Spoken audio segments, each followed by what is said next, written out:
හැමෝම සාදරයෙන් පිළිගන්නවා ඩිලන් සංජය YouTube channel එකට. ඉතින් අද අපි කතා කරන්න බලාපොරොත්තු වෙන්නේ social media management. ඉතින් මේ social media manage කරලා කොහොමද අපි ආදායමක් ලබා ගන්න? ඔයාලා දන්නවා දැන් social media කියන එක. එහෙම නැත්නම් මේ සමාජ මාධ්‍ය ජාලා කියන එක දැන් ලෝකේ හැමෝටම අවශ්‍ය වෙලා තියෙන දෙයක්. ඒ වගේම හැම ව්‍යාපාරයකටම අවශ්‍ය වෙලා තියෙන දෙයක්.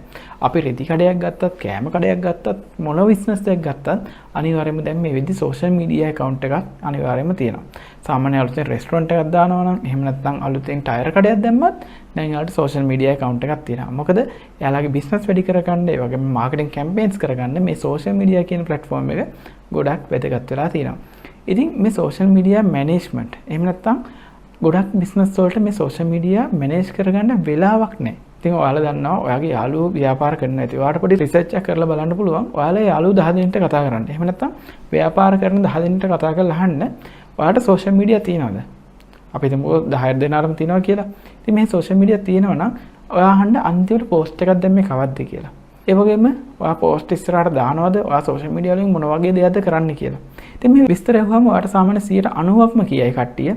සාමාන්‍යයෙන් අපේ Facebook page එකක් තියෙනවා. හැබැයි අපි ඒක update කරන්නේ නැහැ කියලා. ඉතින් ඔයාට පුළුවන් අන්න එතන business opportunity එකක් හොයාගන්න. business opportunity එක තමයි ඔයාට පුළුවන් මේ social media manage කරලා දෙන්න.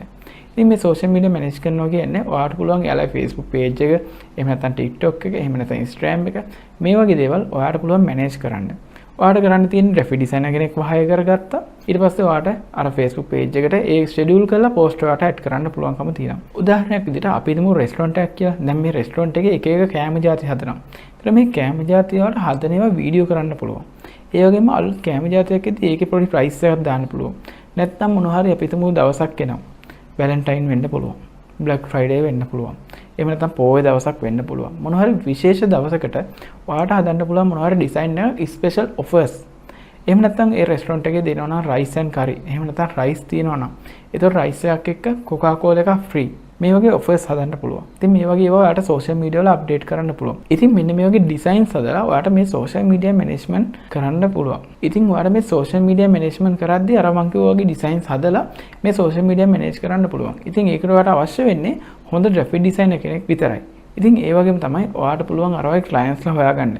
අපි ගත්තොත් ලංකාවේ සාමාන්‍ය business 90%කටම මේ වගේ social media තියෙනවා. හැබැයි එයාලා manage කරන්නේ නැහැ. ඉතින් මේ manage කරන්න නැති ව්‍යාපාර ඔයාට හොයාගන්න පුළුවන් Facebook එකෙන්ම. ඉතින් ඒවට call එකක් දෙන්න පුළුවන් Facebook එකෙන් නම හොයාගෙන Google එකේ search කරන නම ඔයාට contact number එක හොයාගන්න බැරි කමක් වෙන එකක් නැහැ. ඉතින් එහෙම හොයාගෙන ඔයාට කතා කරන්න පුළුවන් අපි මෙහෙම social media management කරන company එකකින් අපි ඔයාගේ social media manage කරලා දෙන්න පුළුවන්. අපි තුමුකෝ මාසෙකට රුපියල් 10000යි. හරිද? ඉතින් ඔයා රුපියල් 10000ට social media management කරනවා. එතකොට අපි තුමු ඩිසයින්ස් 8ක් දානවා කියලා මාසෙට. ඒතර මේ එක ඩිසයින් එකක් අපි තුමු රුපියල් 500ක් යන්න කියලා ඔයාට හදාගන්න. ඔයාට යන්න වියසම රුපියල් 4000යි. එතන රුපියල් 6000ක සම්පූර්ණ ලාභයක් තියෙනවා ඔයාට. ඉතින් ඔයාට ඒ රුපියල් 6000න් තමයි ඔයාට සම්පූර්ණ අර Facebook page එක manage කරන්න තියෙන්නේ. හිතමු සාමාන්‍යයෙන් ඔයාට ව්‍යාපාර 20ක් විතර එකතු වුණා. 20ක් කියන්නේ රුපියල් 10000 ගන්න බෙදුණොත් ලක්ෂ 2ක්. එතකොට ඔයාට වියදම යන්නේ සාමාන්‍යයෙන් අපි post එකට රුපියල් 500 ගන්න බැලුවොත් සාමාන්‍යයෙන් මම ඉස්සෙල්ලා කිව්වා රුපියල් 4000ක් වගේ යන්න කියලා එක business එකට. ඒතර business 20කට යන්නේ රුපියල් 80000යි. ඒතර ඔයාට සම්පූර්ණ ආදායම 120000ක් තියෙනවා. සමහරවිට graphic designer කෙනෙක්ව hire කරගන්න පුළුවන් මාසෙ salary එකකට. එහෙම නැත්නම් මාසයක් ගන්න salary වන විදිහට ගන්න පුළුවන් සාමාන්‍ය රුපියල් 50000ක් 60000ක් 70000ක් වගේ යද්දි. ඒතර රුපියල් 80000ක් වාර වියදම් වෙන්නේ නැහැ. ඔයාට ඕන designer කෙනෙක් ඒ විදිහට project විදිහට මුලදී තියාගෙන පස්සේ ඔයාට salary එකක් දෙන විදිහට හදා ගන්න පුළුවන්. ඉතින් මේ විදිහට ඔයාට පුළුවන් social media management කරන agency එකක් පටන් ගන්න. එතකොට ඔයාට පුළුවන් Facebook boosting කරන්න. ඔයා digital marketer කෙනෙක් නම් ඔයාට social media manage කරනවා වගේම ඔයාට පුළුවන් social media marketing part එකක් කරන්න. එතකොට ඔයාට තව අමතර ආදායමක් ලබා ගන්න පුළුවන්. ඉතින් ඔයාට business 50ක් 100ක් වගේ එකතු වුණොත් ඔයා හිතා ගන්න කොයි වගේ ආදායමක් ඔයාට ලැබෙයිද කියලා. උදාහරණයක් විදිහට අපි තුමු business 100ක් එකතු කරගත්තා කියලා. business 100ක් එකතු කරගත්තොත් අර මං ඉස්සෙල්ලා වගේ basic package එකක් අපි තුමු රුපියල් 10000යි basic package එක. ඒතර මේ basic package එකට post 8ක් දාන එක විතරයි කරන්නේ මාසෙට. ඒතර රුපියල් 6000ක්ම ඔයාට ලාභයි. ඉතින් 6000 100ක් කියන්නේ ලක්ෂ 6ක්.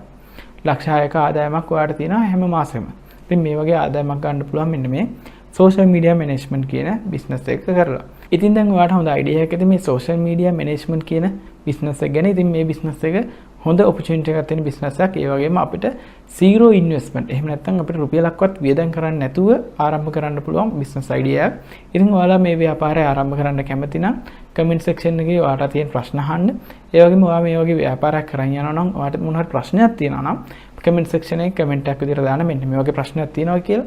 ඒ වගේම තමයි ඔයා අලුතින් මේ ව්‍යාපාරේ මේ වීඩියෝ එක බලලා පටන් ගත්තා නම් ඔයාට කමෙන්ට් සෙක්ෂන් එකේ ඔයාට විවෘතව තියෙනවා. ඔයාට ඔයාගේ අදහස් දාන්න පුළුවන්. අපේ අදහස් වලින් ඉන්ස්පයර් වුණාද කියලා. මොකද ඔයාලා කමෙන්ට්ස් තමයි මගේ සාර්ථකත්වය. මොකද ඔයාලා කමෙන්ට්ස් දාද්දි තමයි මම සතුටු වෙන්නේ. ඉතින් සෝෂල් මීඩියා මැනේජ්මන්ට් ගැන මම හිතන්නේ දැන් හොඳ අදහසක් ඇති. ඉතින් ඔයාලා ඩිජිටල් මාකටර් කෙනෙක් නම්, ඔයාලා ග්‍රැෆික් ඩිසයිනර් කෙනෙක් නම්, එහෙම නැත්නම් ඔයාලා ඩිජිටල් මාකටිං කරන්න බලාපොරොත්තු වෙන කෙනෙක් නම්, ඔයාලා සෝෂල් මීඩියා මාකටිං පුළුවන් නම්, Facebook page manage කරන්න පුළුවන් නම් මෙන්න අවස්ථාව. සෝෂල් මීඩියා මැනේජ්මන්ට් ඒජන්සි එකක් පටන් අරන් ඔයාගේ ජීවිතේ සාර්ථක කරගන්න. හරි. අපි එහෙනම් තවත් අදහසකින් හම්බෙමු.